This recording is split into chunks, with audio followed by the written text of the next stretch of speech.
Welcome to Culture Screen, where we analyze culture. In this episode, we are summarizing the fourth episode from season 4 of the Sopranos series titled The Wait.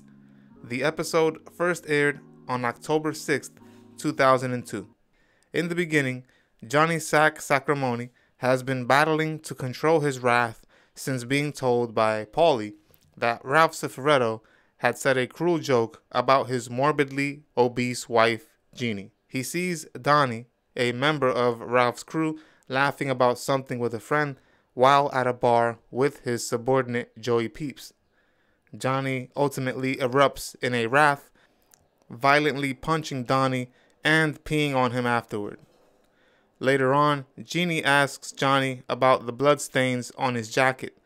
Tony then meets with Johnny as soon as he learns of the situation and discovers the reason for the attack. Tony, of course, lies to Johnny and tells him he was not present when the alleged joke was said by Ralph. Johnny is hurt by what Ralph said and he wants revenge for offending his wife. We also see Carmela is still concerned about the family's financial security. She works with a financial planner named Brian, who is also her cousin. We do see Tony is not uninterested in this, despite his insistence that his crew will financially take care of her, Meadow, and AJ. Carmela also begins to develop a strange love interest with Furio. They speak about Furio's new home. Carmela then heads over to visit Furio, and we learn that he wants to build a small home close to his property for his parents to stay when they visit. Carmela is enthralled by Furio's description of Italy despite AJ's presence, which keeps the situation from turning inappropriate. In retaliation for the insult to Jeannie, Johnny goes to his boss, Carmine Lupertazzi, and asks for authorization to carry out a hit on Ralph. Carmine dismisses murdering as a solution because Ralph is so important to their Esplanade construction site, and instead, Carmine proposes a high tax on Ralph. Johnny is, of course, enraged by this, and he refuses to accept a tax as an adequate punishment. Carmine arranges for a sit-down with Tony, Ralph, and Junior in an attempt to de-escalate the situation. Johnny ends up storming out of the meeting and refuses to be around Ralph. With Ralph missing, Tony says that if Johnny exposes who leaked the information about the joke to him, he would be ready to hand Ralph up to him. But Johnny also refuses this. Later on, Tony tells Ralph that he must call up Johnny Sack and reassures him that he never joked around about Jeannie's weight issue.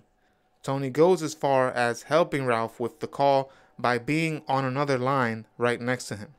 During the call, however, Ralph deviates from the script and ends up apologizing to Johnny. This then prompts Johnny to ask Ralph if he never said the joke, why would he be apologizing? Johnny grows enraged yet again and hangs up on Ralph. Tony gets very upset with Ralph for going against his command and apologizing like he told him not to.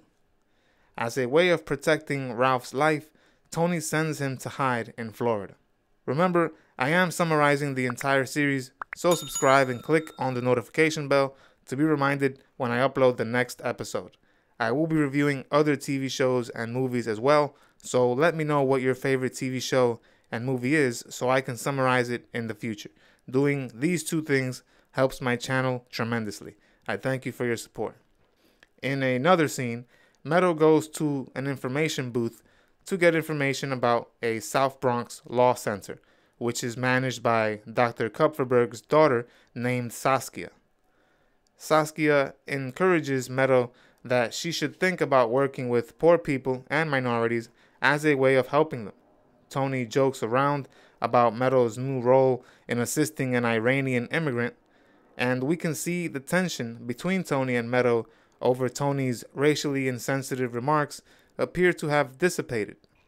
In treatment with Dr. Kupferberg, Melfi discusses concerns she has with her son.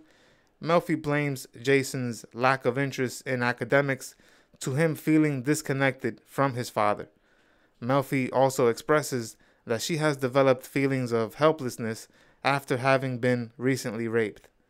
Later on, Dr. Kupferberg goes to visit Saskia at Columbia University. We also see Tony pays a visit to Meadow at the same time. In light of Melfi's recent issues, Kupferberg questions Saskia about Melfi's son Jason, but doesn't have anything important to share with him.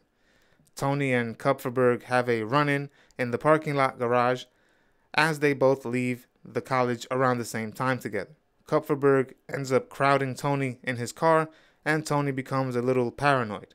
During Melfi's following session, Kupferberg brings up the experience he had in the parking lot and links it to their prior conversation on rape, offering Melfi support in easing her self-blame by stating that a parking garage is not always a safe space. In another scene, we see Johnny and Ralph's situation regarding the genie joke is still unresolved. Tony receives a surprising call from Carmine, who gives him the go-ahead to have Johnny assassinated in order to save the Esplanade using amazingly convoluted doublespeak.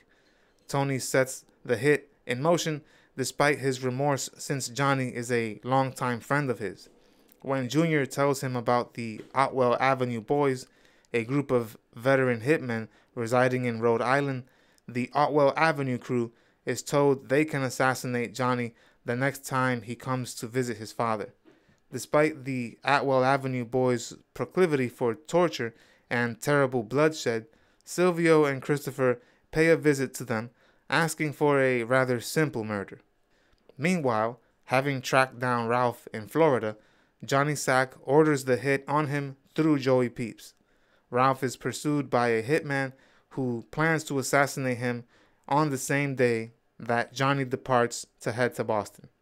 Johnny learns he forgot a sweater shortly after leaving for the ill-fated vacation and returns home. He discovers Jeannie in the basement, eating junk food and candies from a concealed stockpile, and understands Jeannie has in fact been lying about her diet all along.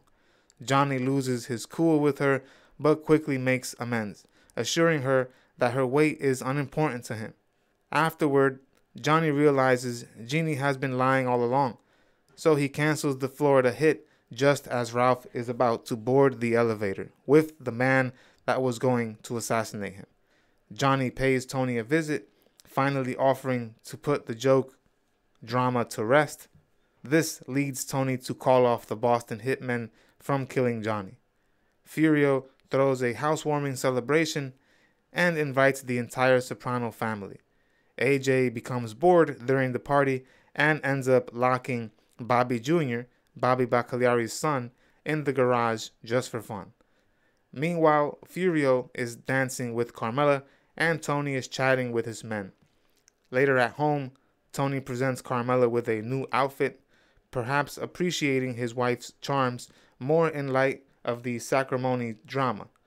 Meadow replays the same song that Carmela and Furio were dancing to as Tony and Carmela make love, and Carmela begins to fantasize about Furio while being intimate with Tony.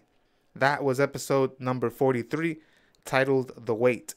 To watch the next or previous episode summary, click on the link in the description or at the end of this video. If you enjoyed this summary, consider clicking like. It really goes a long way toward helping me grow this channel. Also, consider supporting us on Patreon. Follow us on Instagram and Twitter. See you on the next episode. You saying what I think you're saying? I didn't say nothing. We upload new videos every week, so subscribe to our channel. Don't forget to hit the like button as well. Click the notification bell to be notified of when we upload these videos. See you on the next episode of Culture Screen.